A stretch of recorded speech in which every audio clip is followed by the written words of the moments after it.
सो hey guys, कैसे हो आप सभी लोग। Welcome back to my channel एजी अनाई मांगा। तो गाइस, आज मैं एक्सप्लेन करने जा रहा हूँ बुक ऑफ एस्पर के एपिसोड नंबर 387 को, जो कि काफी ज्यादा अमेजिंग होने वाला है। इसलिए पहले ही वीडियो को लाइक शेयर कमेंट सब कुछ कर डालना। और बाकी जिन लोगों ने भी अभी तक इसके पिछले एपिसोड को नहीं देखा है, तो मैंने उस एपिसोड का लिंक इस वीडियो के नीचे डिस्क्रिप्शन में दे दिया है। आप लोग जाकर के पहले उस एपिसोड को देख लीजिए। बाकी जिन लोगों ने भी ऑलरेडी देख रखा है, तो उनके लिए शुरू करते हैं हमारा आज का ये वाला एपिसोड। तो अब इस एपिसोड की स्टार्टिंग में विंडवुल्फ शैडो किंग के हाथ में एम्परर के टोकन को देखते हुए कहता है, हिज मैजेस्टी। आखिर कौन सा हिज मैजेस्टी? ये सुन शैडो किंग कहता है कि हिज मैजेस्टी हमारे टियानियो का हिज मैजेस्टी। तो ये सुन विंडवुल्फ एक बार फिर से उस टोकन को देखता है, फिर वहाँ से जाते हुए शैडो किंग से कहता है, ठीक है फिर मेरे साथ चलो, हम लोग कमांडर से मिलने जा रहे हैं, लेकिन ध्यान रहे मेरे पीछे से कोई भी चालाकी करने की कोशिश मत करना।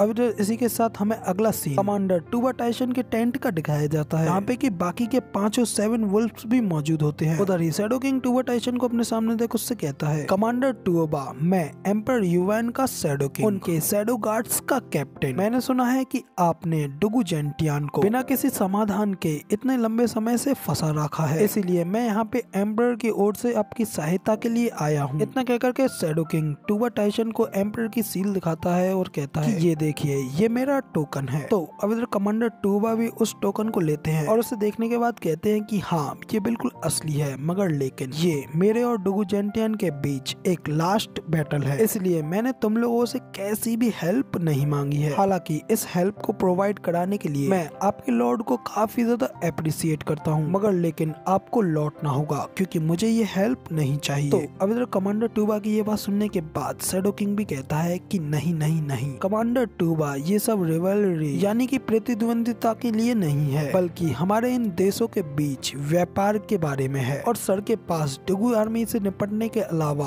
और भी कई सारे काम हैं, लेकिन अब इस सब का कोई फायदा नहीं है क्योंकि मैंने पहले ही आपको अपनी सहायता पहुंचा दी है। अब तुम्हें तो सिर्फ लोगों को घाटी में पहुंचाने की जरूरत है, जिससे कि ये जीत सिर्फ और सिर्फ आपकी होगी। तो अब इधर शैडो किंग की ये बात सुनने के बाद कमांडर टूबा भी काफी ज्यादा हैरान होते हुए कहता है कि क्या तुम्हारा ये सब कहने का आखिर क्या मतलब है और आखिर तुमने ऐसा क्या कर डाला है। तो अब इधर कमांडर टूबा की ये बात सुन शैडो किंग भी हंसते हुए कहता है कि ज्यादा कुछ नहीं, मैंने तो बस अभी अभी कुछ देर पहले डुगु जेंटियान को देखा और हिज मैजेस्टी के एनवॉय की कवर की आड़ में मैंने ये सब किया। उस ओल्ड मैन ने इसे आते हुए भी नहीं देखा, मैंने उसके ऊपर अटैक करने की एक अपॉर्चुनिटी देखी और उसी का फायदा उठा करके मैंने उसकी छाती में हिज मैजेस्टी की सोल रोटिंग निडल को डाल दिया और अब तक तो उसकी सोल पूरी तरीके से टूट गई होगी और वो अपनी जिंदगी की आखिरी सांसें लेकर के अब तक तो मर गया होगा। तो इसीलिए ये आपके लिए एक सबसे अच्छा मौका है। इस समय डुगु आर्मी अपने लीडर के बिना मरने के लिए तैयार खड़ी होगी और कमांडर आपको तो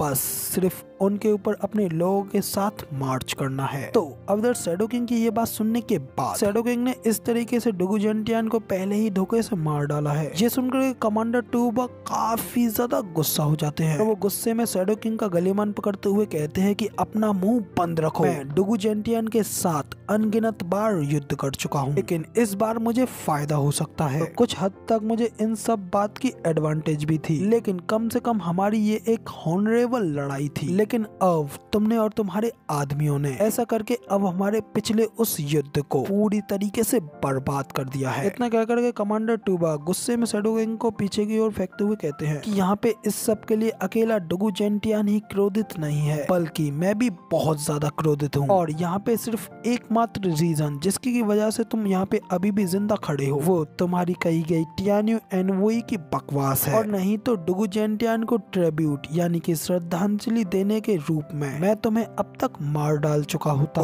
अब इधर कमांडर टूबा की ये बात सुनने के बाद शैडो किंग भी कहता है कि कमांडर टूबा, सोल्जर्स का कर्तव्य ये है, इसलिए आपको वहाँ जाना होगा और अपने लोगों को लीड करना ही होगा और हमें अपने राष्ट्र की भलाई के लिए उन सभी लोगों को मारना ही होगा। तो इसलिए वहाँ जाना आपकी ये ड्यूटी है और आपको ये ड्यूटी निभानी ही होगी। तो अब इधर ये सुन कमांडर टूबा गुस्से में अपने दांत पीसते हुए कहते हैं, सोल्जर्स के पास अपना एक मिशन है, लेकिन एक आर्मी की अपनी खुद की एक स्पिरिट भी है, यानी कि उनकी खुद की भावनाएं। डुगु जेंटियान मेरा एक हॉनरेबल प्रतिद्वंदी था, लेकिन चूंकि आज इस दिन वो मर चुका है। तो मैं शोक के इन 3 दिनों में वहाँ उनकी घाटी में एंटर करूंगा, जिसके बाद मैं अपनी सारी सेना के साथ उन लोगों के ऊपर मार्च करूंगा। तो अब हम लोग वहाँ 3 दिनों के बाद उन लोगों के ऊपर अटैक करने के लिए जाने वाले हैं। इतना कहकर के कमांडर टोवा वहाँ से जाने लगते हैं, क्योंकि शैडो किंग को ये 3 दिन के बाद जाना मंजूर नहीं होता है। इसलिए वो टोवा टाइसन को आवाज लगाने की कोशिश करता है, लेकिन उससे पहले ही वहाँ पे उनके टेंट में एक सोल्जर भागता हुआ आता है। कमांडर टोवा से कहता है कि कमांडर एक रिपोर्ट है। इतना कहकर वो टोवा टाइसन के कैंप में अंदर आता है। कमांडर डुगू आर्मी जॉर्ज एंट्रेंस पर अपनी सेना के साथ अटैक करने के लिए तैयार खड़ी है। तो अब उस खबरी के मुंह से ये बात सुनकर के डुगू आर्मी खुद उनके ऊपर इतनी जल्दी अटैक कर रही है, ये सुनकर शैडो किंग और कमांडर डुगू वो दोनों ही काफी ज्यादा हैरान हो जाते हैं। लेकिन इसी सीन के साथ यहाँ पे हमारा सीन चेंज होता है और हमें उस घाटी की जॉर्ज एंट्रेंस का सीन दिखाया जाता है। यहाँ से की सारी डुगू आर्मी घाटी से बाहर निकल रही होती है। तो अब इसी सीन के साथ वो सभी लोग उस घाटी से बाहर निकल आए होते हैं, जिसके बाद एक एक कर हमें सभी लोगों को दिखाया जाता है। सभी लोग बदले की आग में पूरी तरीके से मोटिवेट होकर के फाइट लड़ने के लिए पूरे जोश में तैयार खड़े होते हैं। जुनहाई, रेड बॉय, हमारा फर्स्ट ब्रदर, सेकंड ब्रदर और फिफ्थ ब्रदर, सभी लोग अपनी पूरी आर्मी को लेकर के क्वान रॉन्ग आर्मी के सामने एकदम जोश से खड़े होते हैं कि क्वान रॉन्ग आर्मी भी अपने सभी सैनिकों और शैडो किंग के साथ उन लोगों के सामने ही खड़ी होती है। जबकि उसी वक्त टूबा टाइसन की भी नजर हमारे मार्शल डुगो की डेड बॉडी के ऊपर पड़ती है, जिन्हें देख टूबा टाइसन अपने मन में कहता है ये तो डुगू जेंटियान है, एक गॉड ऑफ वॉर, अपनी जनरेशन का एक सबसे बड़ा हीरो। इसे इस तरीके से इतनी ज्यादा बुरी स्थिति में देखना मुझे सचमुच इसके लिए काफी ज्यादा दुखी महसूस करा रहा है। तो अब इधर ये सब सोचने के बाद हमें कमांडर टोबा को दिखाया जाता है, जो कि अपने सभी लोगों से कहता है कि वापस चलो। ब्रदर जेंटियान इस समय एक बहुत ही बड़े मिस्ड फॉर्चून में गिर गए हैं और अभी उन्हें इस समय सारे राइट्स की जरूरत है। इसीलिए मैं तुम सब लोगों को शोक मनाने के लिए 3 दिन का समय दूंगा, जिसके बाद हम इस लड़ाई का एक आखिरी निपटारा करेंगे। तो अगर टूबा टाइसन जब डुगू आर्मी से ये सब कह रहा होता है, तभी डुगू आर्मी के बीच से जू फेन जोर जोरों से हंसते हुए कहता है कि कमांडर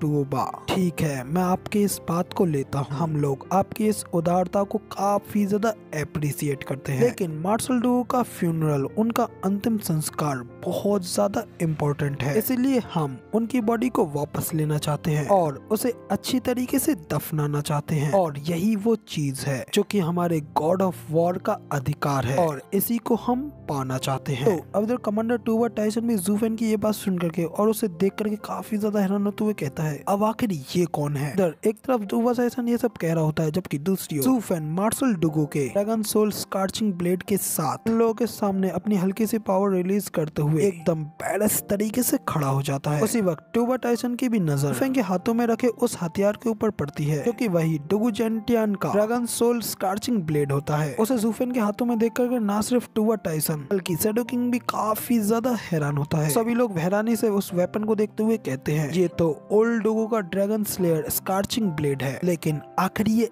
इसके हाथों में क्यों है। जबकि इधर जू फेन उन लोगों से कहता है कि मेरे मार्शल डुगू कमांडर के आदेशों से मैं हमारी इस डुगू आर्मी का नया मार्शल हूँ। कह करके जू फेन उस ड्रैगन स्लेयर वेपन को लोगों की करते हुए हंसने लगता है। ये देख करके तो भाई शैडो किंग की 64 नहीं बल्कि 64,000 हो गई होती है और वो हैरानी से कहता है कि क्या, मगर ये ऐसा पॉसिबल कैसे हो सकता है। जबकि इधर जू फेन हंसते हुए कहता है कि हाँ बिल्कुल सही, मैं अब इस डुगू आर्मी का मार्शल हूँ, मार्शल जू फेन। तो अब इधर जू फेन के इतना कहते ही जू फेन के पीछे खड़े सभी आर्मी सोल्जर्स भी मार्शल जू और मार्शल जू के नारे लगाने लगते हैं। जबकि इधर दूसरी ओर जू फेन अपने खतरनाक क्लिंग इंटेंट को रिलीज करते हुए शैडो किंग से कहता है, रही बात तुम्हारी शैडो किंग, तुम्हारे लिए मुझसे छुप करके किसी भी तरीके की बात कर पाना इतना भी ज्यादा आसान नहीं होगा। भाई अब इधर जू फेन के इस धमकी के साथ ही शैडो किंग के तो भाई डर के मारे पूरी तरीके से तोड़ जाते हैं, वो चारों ओर से पसीना पसीना हो जाता है। इसी के साथ हमारा ये वाला एपिसोड यहीं पे कंप्लीट हो जाता है और अब आगे क्या ही कहें, इसका अगला एपिसोड अब आप लोगों को अगले हफ्ते से देखने को मिलेगा, जिसमें कि आई थिंक आप लोगों को एक इनसेन फाइट देखने को जरूर मिलेगी, इसलिए आने वाले चैप्टर्स को देखना मत भूलना। बाकी फिलहाल यार एपिसोड्स इतने ज्यादा बड़े नहीं आ रहे हैं, इसलिए इस हफ्ते का ये लास्ट एपिसोड ही होने वाला है। आप लोग समझ ही रहे होंगे कि हफ्ते में 3 वीडियो क्यों मिल रही हैं, बट कोई नहीं। फिलहाल तो वीडियो पसंद आई हो तो यार एक लाइक कर देना। साथ ही मुझे ये कमेंट करके जरूर बताना कि आपको हमारा ये वाला वीडियो का एक्सप्लेनेशन कैसा लगा। हाँ, अब अगर आप लोग इस चैनल पे पहली बार आए हो और ऐसी ही अमेजिंग वीडियोस को आगे भी देखना चाहते हो तो इस चैनल को जरूर से सब्सक्राइब कर लेना। बाकी मिलते हैं किसी और नई वीडियो में, तब तक के लिए टाटा बाय बाय, फिर मिलते हैं।